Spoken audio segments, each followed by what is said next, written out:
नारायण हरि।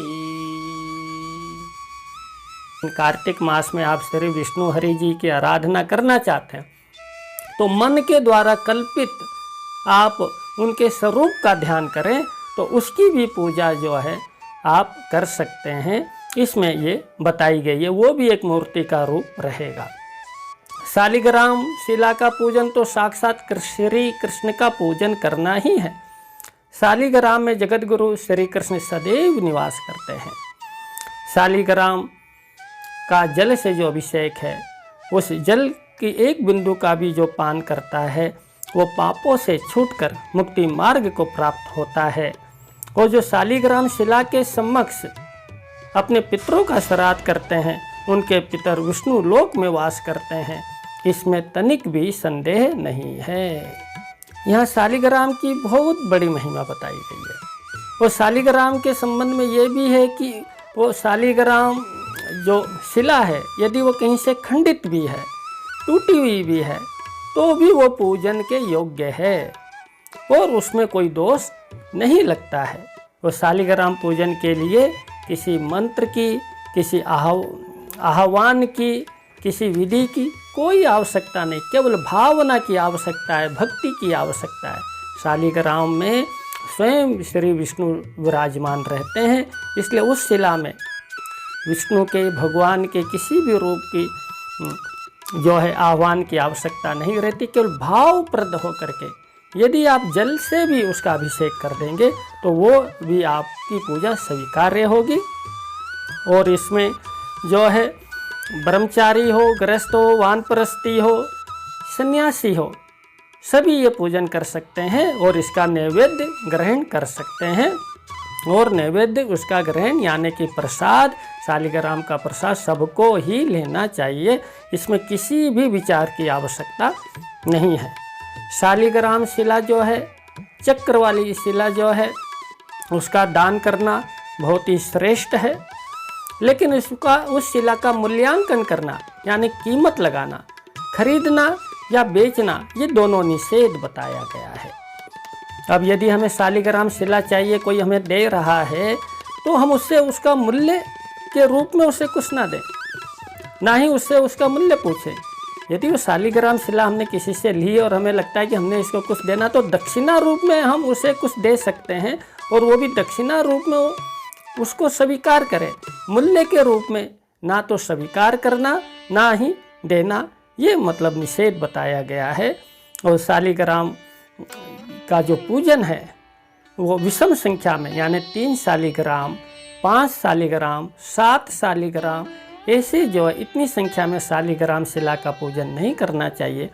सम संख्या में पूजन करना चाहिए, जैसे 4, 6, 8, 10, 12 ऐसे शालिग्राम शिलाओं का पूजन कर सकते हैं। लेकिन इसमें एक और बात ध्यान देने वाली है कि एक शालिग्राम का पूजन करना जो है उसको बताया गया कि एक शालिग्राम भी हम अपने घर में रख करके उसका पूजन कर सकते हैं और ये बड़ा ही पावन मतलब उसका पूजन है। वैसे घर में 2 शिवलिंग और 3 गणेश प्रतिमाओं का पूजन भी करने की मनाही की गई है। घर में 2 शंख पूजा के स्थान पर नहीं हो, पूजा के स्थान पर 3 दुर्गा देवी की मूर्तियां भी नहीं होनी चाहिए। और यदि कोई सूर्य की मूर्ति है तो 2 सूर्य की मूर्ति भी पूजा स्थल पर पूजन के लिए नहीं होनी चाहिए। चावल से विष्णु भगवान की सेवा ना करें, शंख के जल से शिव की सेवा ना करें, बिल पत्रों से सूर्य की और तुलसी से गणेश जी का पूजन ना करें। ये इसमें जो है बताया गया है। कार्तिक मास में कमल के पुष्पों से कमलाकांत श्री विष्णु जी की पूजा करनी चाहिए। और जो कमल के पुष्पों से कमलाकांत श्री विष्णु जी की पूजा करते हैं तो उनकी अनुगामिनी कमला यानी लक्ष्मी जी उनकी अनुगामिनी बन जाते हैं। लक्ष्मी जी का उनके ऊपर, उस परिवार पर, उस व्यक्ति पर पूरा आशीर्वाद बना रहता है। तो ये जो है कार्तिक मास में कमल के पुष्पों से भगवान नारायण की पूजा का जो है विशेष विधान जो है ये बताया गया। तुलसी दल का, तुलसी के पत्रों का महत्व इतना अधिक है, विष्णु भगवान को तो अत्यधिक प्रिय है। और यहाँ पे ब्रह्मा जी कह रहे हैं कि तुलसी दल द्वारा पूजन के महात्म्य का वर्णन मेरे द्वारा शब्दों में नहीं किया जा सकता है। शालिग्राम नामधारी हरि को तुलसी अत्यंत प्रिय है। जो मनुष्य तुलसी की मंजरियों से माधव की पूजा करते हैं वे गर्भवासी ना बनकर मुक्ति का भागी बनता है। जो मनुष्य तुलसी काष्ठ से उत्पन्न चंदन को धारण करते हैं तथा तुलसी दल धारण किए हुए को मृत्यु को ही प्राप्त होता है, वह मोक्ष को पाता है। तुलसी वृक्ष की छाया जहाँ जहाँ पड़ती हो वहाँ श्राद्ध आदि कर्म करें, इससे पितरों को अक्षय तृप्ति मिलती है। तुलसी वन का संसर्ग मतलब तुलसी का स्पर्श, तुलसी का सानिध्य है। तो गंगा माँ का स्नान तथा नर्मदा का दर्शन, ये तीनों एक समान कहे गए हैं। देखिए तुलसी जी की कितनी महिमा कही गई, यानी कि हमारे घर में तुलसी हो, हमारे आंगन में, हमारे घर में नित्य प्रति हम उन तुलसी के संपर्क में रहते हैं, तो गंगा स्नान और नर्मदा माँ का दर्शन के समान हमको फल मिलता है। तुलसी वन समस्त पापों को नष्ट करने वाला है। आजकल जो है हम अपने घर में बगिया लगाते हैं, भगवान ने जिनको जगह दी है, सुंदर पुष्प हम वहाँ लगाते हैं, कुछ सब्जियाँ भी लगाते हैं। लेकिन एक निवेदन है कि वहाँ पे एक छोटा सा एक ऐसा क्षेत्र भी बनाए जिसमें 20, 25, 50, 100 तुलसी के पौधे छोटे छोटे लगाए जाएं, तुलसी वन उसको नाम दिया जाए। तो तुलसी वन समस्त पापों को नष्ट करने वाला, पुण्यमय तथा इच्छाओं की पूर्ति करने वाला होता है। जो मनुष्य इसे लगाते हैं उनकी बुद्धि शुद्ध होती है, और बुद्धि शुद्ध होने से पाप कर्म नहीं होंगे, पाप कर्म नहीं होने से वो नरक को नहीं जाते हैं। तुलसी का पौधा लगाने से, उसको छूने से, स्पर्श करने से जो मनुष्य के जो पाप हैं, जो उसके दुर्दिन हैं, वह दूर होते हैं। अतः व्रत करने वाले को उचित है कि भगवान हरि को प्रिय तुलसी की पूजा कर एकाग्र चित्त से प्रदक्षिणा और नमस्कार करे। हे हरि प्रिय तुलसी, तुम्हें पहले देवताओं ने बनाया, फिर मुनियों ने तुम्हारी पूजा की, तुम्हें मेरा बारंबार नमस्कार है, तुम मेरे पापों को दूर करो। इस प्रकार जो है तुलसी माता की वंदना अर्चना प्रार्थना करके उनकी परिक्रमा करें, उनका दीप जला करके पूजन करें, क्योंकि तुलसी जो है हरि को अत्यंत ही प्रिय है। तुलसी की महिमा वर्णित करने के बाद अब विष्णु पूजा की विधि बता रहे हैं, तो अब आंवले का महत्व बता रहे हैं। अब कह रहे हैं कि जो मनुष्य आंवले के पत्तों से, उसके फलों से देवार्चन करता है, देव का अर्चन वंदन अभिनंदन करता है, वो ऐसा होता है जैसे कि स्वर्ण के यानी कि सोने के पुष्पों से वो पूजा कर रहा हो। मतलब कि आंवले के पत्तों को स्वर्ण सोने की संज्ञा दी गई है कि इनसे यदि हम श्री हरि का पूजन करते हैं तो एक तरह से हम सोने के पत्तों से, सोने के पुष्पों से नारायण हरि का पूजन कर रहे हैं। जो मनुष्य कार्तिक मास में आंवले के वृक्ष के नीचे श्री विष्णु का पूजन करता है, उसने मानो सभी पुण्य तीर्थों में विष्णु की पूजा कर ली हो, ऐसा माना जाता है। द्वादशी तिथि को तुलसी पत्र तथा कार्तिक मास में आंवले के पत्तों को तोड़ना मना है।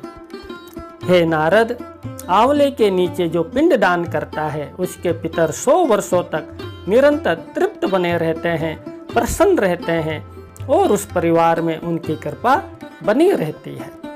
जो आंवले को शरीर पे धारण करके रखता है उसे तो भगवान का स्वरूप ही समझना चाहिए, ऐसा ब्रह्मा जी बता रहे हैं। और जिसके शरीर पर आंवले का फल हो, तुलसी की माला हो और द्वारिका माटी का गोपी चंदन हो, ऐसा व्यक्ति तो जीवन मुक्त कहा जाता है। इसके पश्चात वेद ज्ञाता ब्राह्मणों को भक्ति पूर्वक भोजन कराएं तथा गंध पुष्प तांबूल एवं दक्षिणा देकर उनको संतुष्ट करें। कार्तिक मास के व्रती को भूमि शयन करना चाहिए। जो उपवास रखते हैं पूरे महीने, जिन्हें उपवास करना है, उपवास करके व्रत करके जो भगवान की आराधना करना चाहते हैं, उनके लिए कुछ नियम हैं। जिस प्रकार से भूमि शयन करना, संयम का पालन करना, और संयम का पालन करना चाहिए।